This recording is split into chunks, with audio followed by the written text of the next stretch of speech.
अल्लाहुम्मा सल्लि अला मुहम्मदिन व अला आलि मुहम्मदिन कमा सल्लैता अला इब्राहीम व अला आलि इब्राहीम इन्नका हमीदुम मजीद। अल्लाहुम्मा बारिक अला मुहम्मदिन व अला आलि मुहम्मदिन कमा बारकता अला इब्राहीम व अला आलि इब्राहीम इन्नका हमीदुम मजीद। अल्लाहुम्मा इन्नी मग़लूबुन फंतसिर नस्रुम मिनल्लाहि व फ़त्हुन क़रीब आमीन। आइए सबसे पहले मिलकर दुआ करते हैं। हमें और हमारे इस खूबसूरत प्यारे इस्लामी मुल्क पाकिस्तान मादर मिल्लत को अल्लाह पाक ता क़यामत इसी तरह आज़ाद, खुशहाल, सलामत और आबाद रखे, आमीन। अपने रहम करम के साए में, अपनी रहमतों के साए में इसी तरह हमारे प्यारे मुल्क पाकिस्तान को अल्लाह पाक शाद आबाद और आज़ाद रखे, आमीन।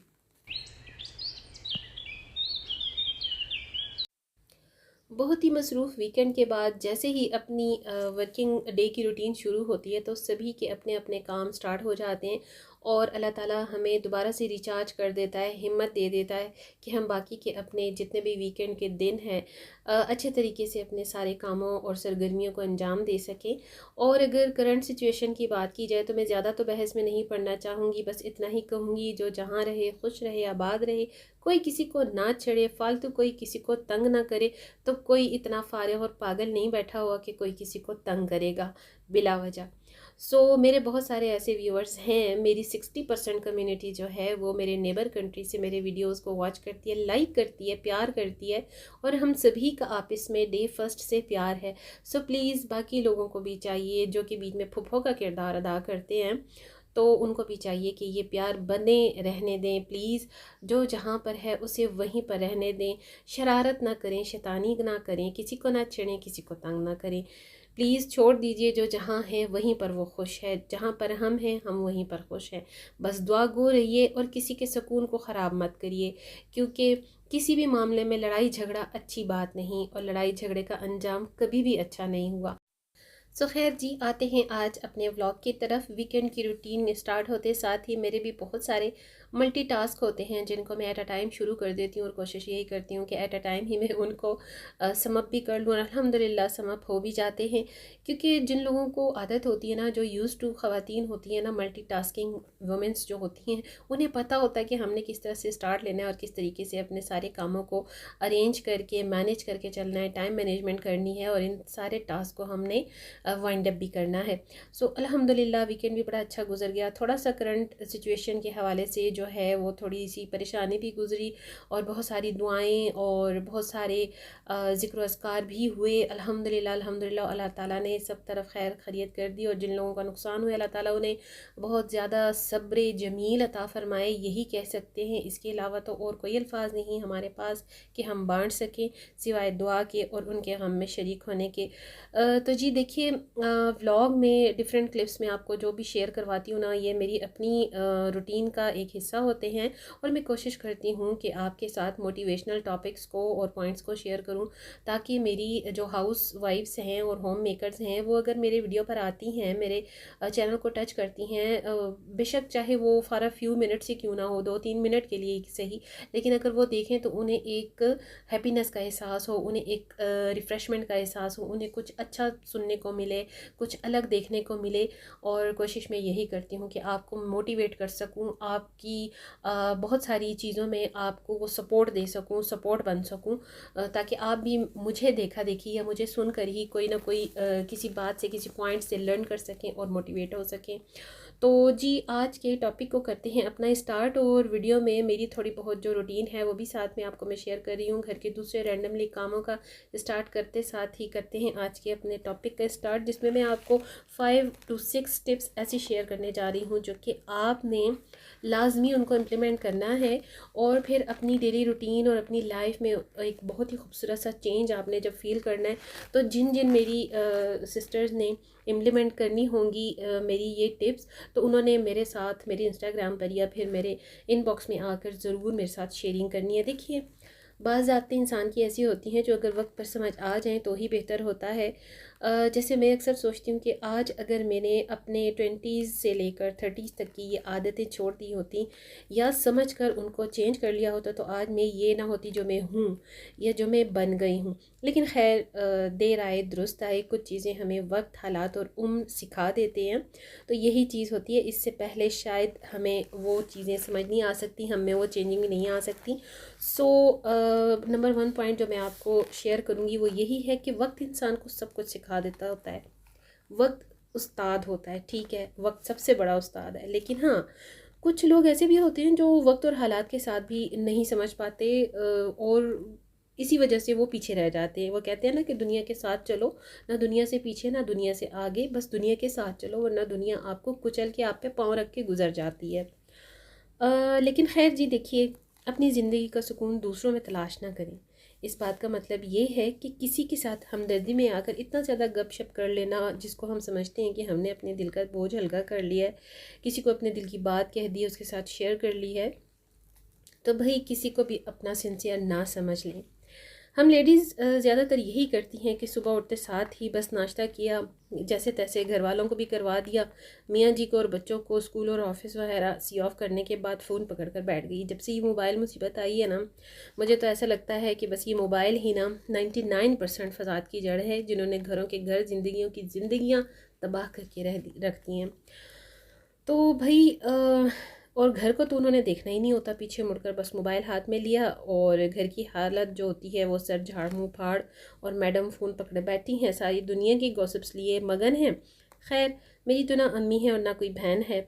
अल्लाह मियाँ ने एक अम्मी दी थी, मेरी कुल कायनात जो थी वो भी काफ़ी पहले ले ली। तो जी मेरी तो बात ही कुछ और है, मैं तो उस लाइन में आती ही नहीं, ना मेरी आदत है ऐसी कि मैं घंटों घंटों पकड़ के मोबाइल किसी के साथ लगी रहूँ। मेरी तो दोस्ती भी इतनी नहीं है। मैं अपने आप में मगन रहने वाला बंदा हूँ, मैं बहुत ही सिलेक्टिव हूँ, हर मामले में सिलेक्टिव हूँ। खैर भाई, बात ये आ जाती है कि कुछ चीज़ें तो ऐसी होती हैं कि जो आपकी लाइन में आ जाती हैं, और कुछ चीज़ें ऐसी होती हैं जो आपकी लाइन में नहीं होती, लेकिन ना होते हुए भी आप उनमें इन्वॉल्व हो जाते हो, आप उनको सर पर सवार कर लेते हो। अगर आपकी दोस्ती हैं, कज़न है, तो आप उनके साथ बातें कर रहे हो तो बातें करते ही चले जाते हो, आपको बिल्कुल ख्याल नहीं रहता कि आपने जो बातें नहीं भी करनी तो आप उन बातों को भी उनके साथ शेयर कर देते हो। जिस तरह अभी मैंने आपसे कहा कि मोस्टली मुझे लगता है 99% फसाद की जड़ जो है वो मुझे उसका रेशो ये लगता है मोबाइल। जब से ये मोबाइल आया है घरों में सोशल मीडिया की वजह से, और ये इधर की बात उधर, उधर की बात इधर करने से सब के घरों में आग और फसादात ही हुए हैं। और बात तो ये है कि अब तो सेकंड के हज़ारवें हिस्से में ख़बर इधर से उधर हो जाती है, और इंसान जब फ़्लो में बोलने में आता है तो बोले चला जाता है, और समझ नहीं आ रही होती कि क्या बात बोलनी है और क्या बात नहीं बोलनी। सो दूसरों से बात शेयर करके आप समझ रहे होते हो कि आप रिलैक्स हो गए हो, जबकि अनजाने में आपने अपने लिए मसाइल में इजाफा कर लिया होता है। तो इससे कई गुना बेहतर है कि आप अपने इस टाइम को प्रोडक्टिव काम में लगाएं। टाइम ज़ाया करने की बजाय जो वक्त आपका ज़ाया होता है उस टाइम में आप कई काम निपटा सकती हैं, कई पेंडिंग काम आप ख़त्म कर सकती हैं, और कई दूसरी हॉबीज़ को भी आप स्टार्ट कर सकती हैं। फॉर एग्ज़ाम्पल, अगर आप घर बैठे घर के काम और टेंशन से दिल बर्दाश्त हो जाती हैं या बोर हो जाती हैं, तो चैनल बना लीजिए। जैसे कि चैनल पर बहुत सारी हाउसवाइफ और होम मेकर्स हैं, उन्होंने अपना part time as a hobby अपने चैनल को लगा लिया है काम, और उस पर उसकी उनकी अर्निंग भी हो रही है, और उनका जो माइंड सेट है वो भी थोड़ा सा चेंज हो जाता है। तो फिर आप भी ये सब क्यों नहीं कर सकती? आजकल तो बच्चा बच्चा सब कुछ कर सकता है। कोई ऐसा प्रोडक्टिव काम क्यों नहीं आप कर सकती जिससे आपको फाइनेंशियली भी फ़ायदा हो और आपका मेंटल पीस भी बरकरार रहे, आपको दोनों तरफ से फ़ायदा हो, जिससे आप दूसरों को भी अच्छी बातों की तरफ मोटिवेट कर सकें, और आपका अपना टाइम भी बहुत ही अच्छा स्पेंड हो। और moving to our second point, कि मैंने अभी तक की अपनी लाइफ से जो सीखा है ना, एक्सेसिव चीज़ों से घर को भर देना, अलमारियों को, स्टोरेज को, हर चीज़ को ऐसे मुंह तक भर देना सिर्फ मेरी बेवकूफ़ी है।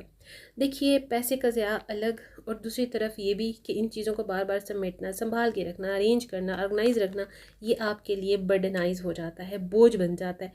काम आपका जितना भी कोई हो, जब चीज़ें ज़्यादा होंगी तो बढ़ जाएगा। बात तो ये भी है कि इतना लें जितना आपका इस्तेमाल और ज़रूरत हो। ये पैसा और वक्त का ज़िया भी गुनाह है, और इसका भी हमने हिसाब ही देना है भाई। सिर्फ इतना लें जितनी आपकी ज़रूरत हो। अक्सर लोग बहुत ज़्यादा किचन की ग्रोसरी एक्सेसिव कर लेती हैं, बहुत ज़्यादा एक्सेसिव सामान ख़रीद के रख लेती हैं। एक हद से ज़्यादा लेकर रखना भी ठीक है, किसी हद तक ठीक है, लेकिन उससे ज़्यादा नहीं। देखिए, 4-6 जोड़े जैसे सीजनल लेकर रख लिए, ऑल इनफ है। अगले सीज़न काम आ जाएंगे। लेकिन इससे ज़्यादा जबकि उनकी बारी ना आए नेक्स्ट सीज़न भी स्टिच करवाने की, पहनने की, तो बेहतर यही है कि वक्त और हालात के मुताबिक चलना चाहिए। और बाज़ लोग जैसे बहुत सारी चीज़ों का ज़ख़ीरा करने के आदी होते हैं, तो भाई इससे आप दूसरों का भी हक मार रहे होते हैं। बेहतर यही है थोड़ा बहुत रखें, हाँ जितनी की ज़रूरत है। मैं ये नहीं कह रही कि आप बिल्कुल लेकर ना रखें, जितनी ज़रूरी है उस हद तक लेकर ज़रूर रखें। लेकिन इसके अलावा क्रॉकरी सामान, ग्रोसरी, बेडिंग वगैरह दूसरी चीज़ों का भी अपना इस तरीके से बहुत सारा पैसा ज़िया कर लेना, लगा लेना, ये भी बहुत गलत है। मेरी अम्मी जान कहा करती थी कि पल की तो हमें ख़बर नहीं है, सालों और सदियों का सामान जमा करके हम बैठे रहते हैं। सो मैंने भी दूसरी बात यही सीखी है कि इतना लेना चाहिए जितनी ज़रूरत है, या जितना मैं उसे मैनेज कर सकूँ, संभाल भी सकूँ। ज़ख़ीरा करने की सोच ही गलत है। चीज़ होनी भी चाहिए, और चीज़ इतनी भी कम ना हो कि वक्त पड़ने पर आपके घर में आपको कुछ मिले ही ना। तो नंबर 3 पर मैं आपको करंट अफेयर ज़रूर शेयर करूँगी। सिर्फ इतना कि देखिए, करंट अफेयर से भी बाखबर रहना ज़रूरी है, लेकिन एक्सेसिव नॉलेज भी किसी हद तक आपके लिए गलत साबित हो सकती है। अगर आप ख़बरें देख रहे हो तो ख़बरें ही देखते जाना, एक अगर आप सोशल मीडिया पर कुछ सर्चिंग करें तो सर्चिंग ही करते चले जाना, ये भी बहुत गलत है। एक्स्ट्रा नॉलेज, एक्सेसिव नॉलेज किसी भी चीज़ की आपको बीमारी की हद तक ले जाती है, डिप्रेशन की हद तक ले जाती है। कोई भी चीज़ हो, किसी भी बात से रिलेटेड, किसी भी काम से रिलेटेड हो, तो सारा आपका जो बॉडी का साइकिल होता है ना, वो डिस्टर्ब हो जाता है सब का सब। अगर आप एक्सेसिव नॉलेज किसी चीज़ का बहुत ज़्यादा ले लेते हो, किसी चीज़ का पीछा ले लेते हो, तो मतलब यही है कि ये आदत भी बहुत ही गलत है। जितनी ज़रूरत है बस उसी हद तक आपकी नॉलेज का होना ज़रूरी है। Number 4 point, late night sleeping time. देखिए, जब आप लेट नाइट सोते हैं, लेट नाइट सोने के बाद ज़ाहिर बात है कि आप जागेंगे भी देर से, तो ये सबसे बड़ा आपका बीमारियों का जड़ है। आपका सारा बॉडी साइकिल, बॉडी सिस्टम जो है, ऑटोमेटिकली आपकी सारी रूटीन, आपका अपना मेंटल पीस जो है सारा ख़राब और ख़त्म होके रह जाता है। ना कोई काम प्रॉपर्ली हो पाता है, और जितनी ज़्यादा आपकी लाइफ ऑर्गेनाइज्ड रहेगी, आपकी रूटीन, आपकी ज़िंदगी के सारे काम प्रॉपर्ली, स्मूथली, ऑटोमेटिकली होते रहेंगे अगर आपका तमाम सिस्टम जो है रात के देर तक जागने से लेकर अर्ली सोने तक और अर्ली जागने तक आ जाएगा, चेंज हो जाएगा। ओवरबर्डन, देखिए बाज़ ख़वातीन किचन के काम या जैसे वॉशिंग जैसे बड़े काम को सर पर सवार ही कर लेती हैं, और घर में अपने लिए भी और साथ में घर वालों के लिए भी टेंशन क्रिएट कर देती हैं। और जितना सोचिए कि आप ये वक्त जो ले रही हैं टेंशन क्रिएट करने में और ख़ुद को टेंशन में रखने में, तो बेहतर यही है कि आप किचन का काम शुरू कर दें। उसमें आप 1, 2 या 3 डिशेस भी बना सकती हैं, कुकिंग से भी फ्री हो सकती हैं, और आपका जो वॉशिंग का टाइम है उसको भी आप शुरू कर सकती हैं। भले आप काम सुबह करें, शाम को करें, करना तो बहरहाल आप ही को है। तो उसमें फ़जूल में ख़ुद को परेशान करना, टेंशन देना, या घर वालों को परेशान करना और टेंशन देने का कोई फ़ायदा नहीं। सुबह से लेकर रात हो गई और आपका किचन का और लॉन्ड्री का टास्क ही ख़त्म नहीं हो रहा, तो भाई आपने फिर ऐसा नहीं करना। स्मार्टली सारे वर्क को करें, स्मार्टली सारी चीज़ों को ऑर्गेनाइज़ करें, टाइम मैनेजमेंट के साथ चलें। मल्टीटास्क वुमेन इसी को तो कहते हैं, जो तमाम कामों को उसूलों के साथ वक्त पर मैनेज करके और ऑर्गेनाइज तरीके से चले, और अपना पीस ऑफ माइंड भी फोकस रहे। देखिए, सब में इम्पॉर्टेंट एक हाउसवाइफ के लिए उसका ख़ुद का ख्याल रखना बेहद ज़रूरी है। अगर आप सेहतमंद रहेंगी, ज़हनी सुकून से रहेंगी, तभी आप अपनी फैमिली का, अपने घर और अपने बच्चों के साथ साथ अपने से रिलेटेड बाकी तमाम लोगों का ख्याल रख सकेंगी। लेकिन जब आप अपना ही ख्याल नहीं रखेंगी, तो कोई भी आकर आपको ये नहीं कहेगा कि भाई अपना ख्याल खुद रखो। देखिए, एक माँ, एक बीवी सबका ख्याल रख सकती है, लेकिन अगर वो ख़ुद बीमार हो जाए या परेशान हो, तो वो यकीन करे कोई भी उसका ख्याल नहीं रख सकता, उसको टेक केयर कोई नहीं कर सकता। सो ये था मेरा आज का व्लॉग। पसंद आए तो लाइक शेयर ज़रूर करें। कोई पॉइंट अच्छा लगा हो या कुछ लर्न किया हो तो आपने फीडबैक ज़रूर देना। So this is all about my today's vlog. See you very soon with a brand new content in the next vlog. Inshallah, stay happy, stay fit, and take very good care of yourself a lot. Allah Hafiz.